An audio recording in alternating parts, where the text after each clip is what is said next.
listeners! You are with Literary Lounge, and our segment is called Sawadi Talk.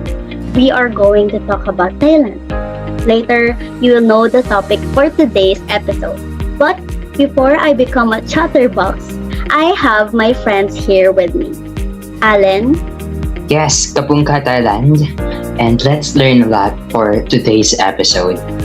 By the way, I would like to introduce to you our very own Sarah. Yes, I'm Sarah, and I will be sharing a lot later, so please stay tuned. So, hi everyone, I'm Princess, and I'm thrilled to be part of today's podcast, which is the Sawadi Talk, and we've got some exciting things to share, so stay with us. yes, and I am Urika Zenia Arcueno. So Literary Lounge will promise you to provide nothing but the truth. Everything that we will be sharing with you comes from very reliable sources.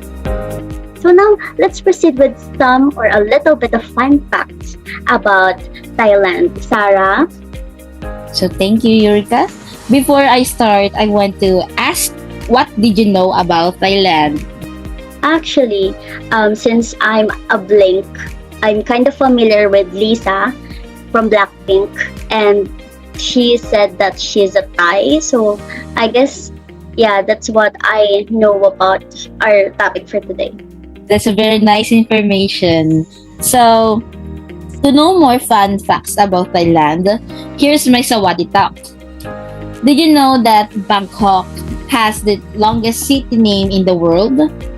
The world knows the Thai capital as Bangkok, but locals refer to their city as Krungthep, or it means City of Angels. In fact, the full 169 characters long name has been listed in the Guinness Book of World Records for the longest name of a place.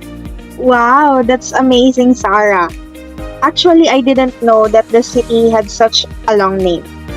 And Thailand really is full of surprises. And speaking of surprises, did you know that Thailand is not just called the land of smile for no reason?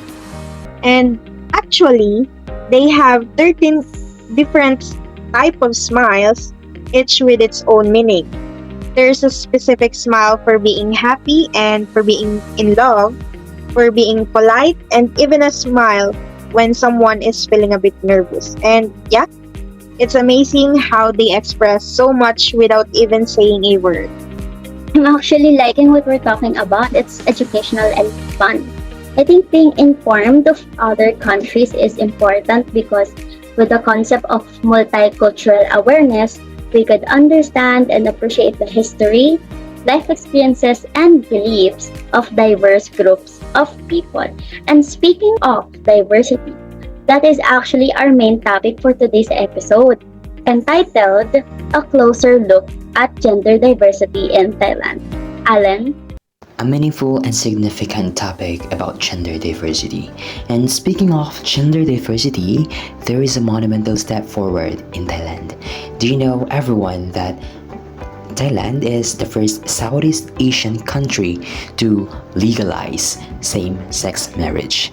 It is a news reported by Helen Regan in CNN or Cable News Network in June 18, 2024. In Thailand, there is a Kingdom Senate, and they approve a marriage equality bill about same-sex marriage.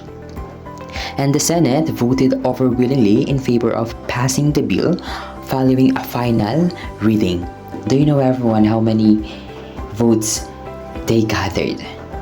There are about 130 senators who agree or in favor with this same-sex marriage, and only 4 members opposed the bill.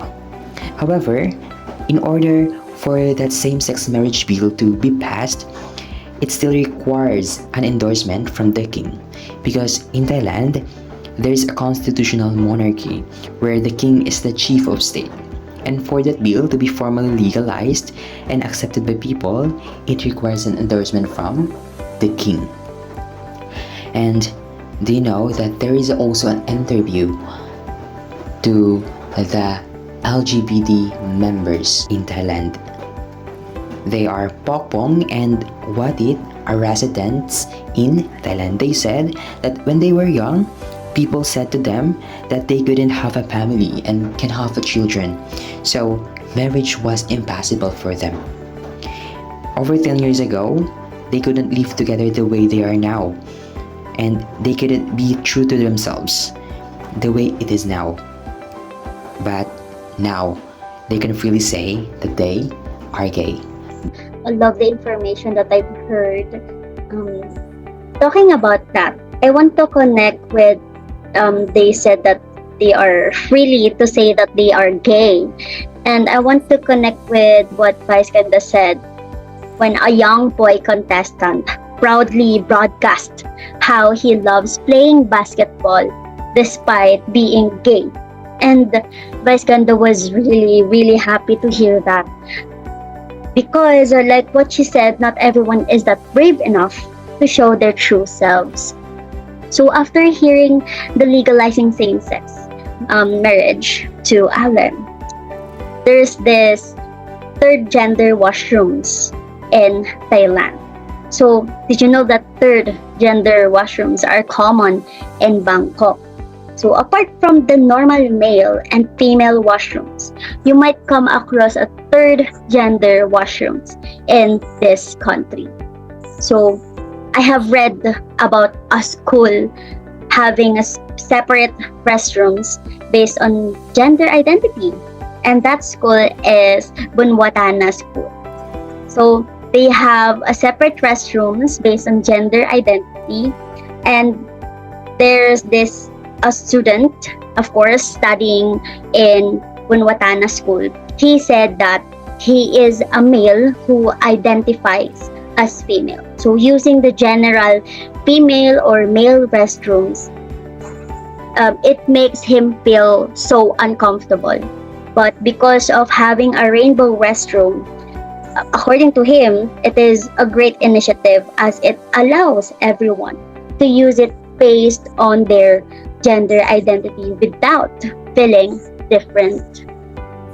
To add up with what Urika said, UNDP in Thailand has over the years taken steps to fight or to shift power structures and the economic, social, and political system that perpetuate discrimination to ensure a more inclusive and safe and sustainable society for all genders.